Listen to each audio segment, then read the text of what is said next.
প্রিয় দেশবাসী, ভাই বোন, বন্ধুরা, হৃদয়ের গভীর ভালোবাসা দিয়ে এক বিন্দু বিন্দু ভালোবাসায় পেয়েছি একটি লাল সবুজের পতাকা, যার নিচে দাঁড়িয়ে বলতে পারি, গর্ব করে বলতে পারি, আমি বাংলাদেশি, আমি স্বাধীন বাংলাদেশি।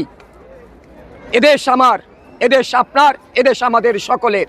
এদেশের প্রতি আমার যতটুকু অধিকার, রাষ্ট্রের প্রধান যিনি আছেন তারও ততটুকু অধিকার, একজন দিন মজুরি খেটে খাওয়া মানুষের সেই অধিকার। কিন্তু কেন আজ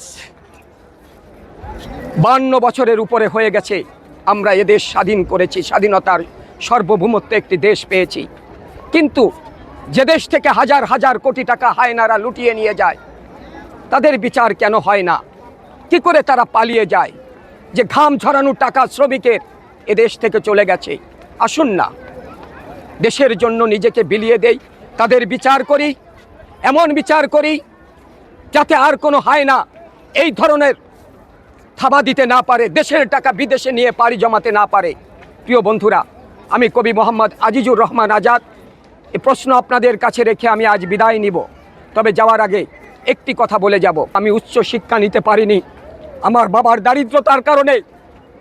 সেই বেদনা থেকে আমার এই অনুপ্রেরণা, আমি এই জাতির জন্য একটি শিক্ষা প্রতিষ্ঠান করে দিয়ে যেতে চাই, যাতে হত দরিদ্র যারা মাঝপথে এসে ঝরে যায়, লেখাপড়া করতে পারে না অর্থের জন্য, তাদের জন্য আমি কিছু করে যেতে চাই। সবাই ভালো থাকবেন, সুস্থ থাকবেন, দেশের প্রতি ভালোবাসা রাখবেন।